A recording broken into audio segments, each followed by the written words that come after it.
9. Meet Tom Smith. Tom works at the Pentagon, and Tom loves his job. Last month, he moved to a window office that looks out toward the lagoon so he can watch the boats coming in and out of the marina. It took Tom 18 years to get where he is, and he knows he deserves this job. Tom has a nice place out in Warrenton. It's a hard hour drive each way without traffic, and there's always traffic, but it's worth it to get his family out of the Beltway and into a nice area out in the country. Tom makes a sacrifice for his kids, and he feels good about that. Tom's wife, Betty, volunteers at the kids' school, so most mornings Tom and Betty load the kids in the car, and they all ride together. It's just down the street on the way to Lee Highway. Betty's mother comes by the school in the afternoon and gives them a ride home.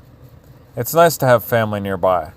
Most mornings, Tom goes down Farquhar Road, drops the wife and kids at the LDS Church School, and then stops down the street at the Exxon to fill up before hitting the Lee Highway and heading into the grind.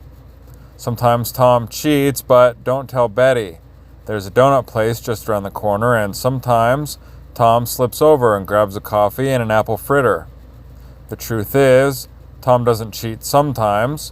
Tom cheats and gets a coffee and a fritter every Friday, but Tom feels like he has earned it. Tom has worked hard and made sacrifices to get where he is and to achieve this life he's made for himself.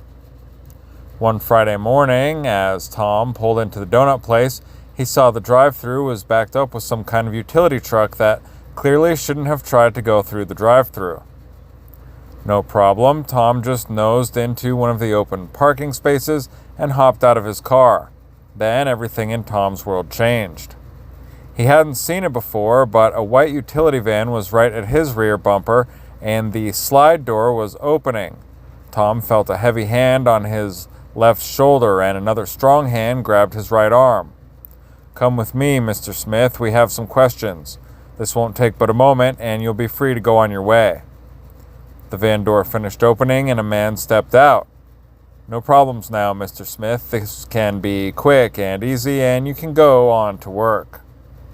In a flash, they were all in the van, and the door was closed. There were more men inside. "I apologize, sir, but this is absolutely necessary, I can assure you," said one of the men as he began frisking and searching Tom. No doubt about it, Tom was scared, but somewhere in Tom's mind, he was justifying what was happening. These men seemed like agency men. They seemed very professional. Tom asked a few questions, trying to determine who they worked for and what their purpose was, but there were no direct answers. "Don't worry, sir, we have no intention of harming you. We only have some questions and some things to show you, and you can go on to work." The contents of Tom's pockets and his phone were put in a small tray. One of the men took Tom's key fob and Tom's phone and handed it out the window to someone Tom couldn't see. Then the van started moving. Over the next 20 minutes or so, the van was on some highway while the men stripped Tom to his underwear and socks. Then he was placed on a small metal seat that jutted from the van wall. When the van stopped, a man in the back of the van that had been doing something on a laptop spoke up. "We're in," he barked. The laptop was spun around. There was an image of a small child's body cut in half and partly burned. "There are some things you need to look at, and then we'll have some questions for you, Mr. Smith." For the next few minutes, a little slideshow was displayed for Tom. Pictures of dead children, an old woman torn apart but still struggling to live, a wedding party blown to bits by a hellfire strike, before and after pictures of an upscale home in Syria, now nothing but rubble, and finally a close-up picture of a small boy that had been tortured with wire pliers. Then the pictures changed. Here was Tom standing at his mailbox. Here was Tom walking out of the church building. Now a picture of Tom sitting in traffic. Finally, a close-up picture of Tom standing on his back porch, sipping orange juice from a glass, except there was a bright red dot on his chest. "Mr. Smith, it's important for you to face what you really do for a living," stated one of the men. One of the others drew very close to Tom's face and said quietly, "Wouldn't it be sad if something like this happened in Warrenton?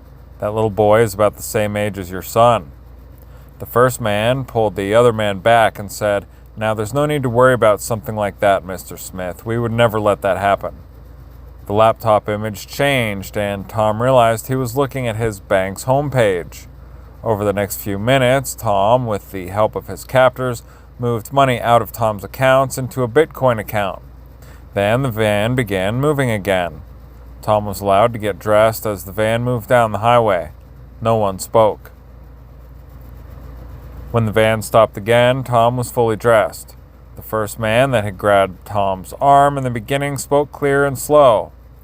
Now here's what happens next. Your car is here waiting for you. You will be free to go. You will not speak about this to anyone. We want that to be vividly clear. You don't want us to come back to visit you again because we won't be nice the next time. When you step out of this van, a kind of timer will start. That timer will kick for exactly 6 months from today. Then that timer will pop your name up on someone's schedule. You need to have quit your job by that day.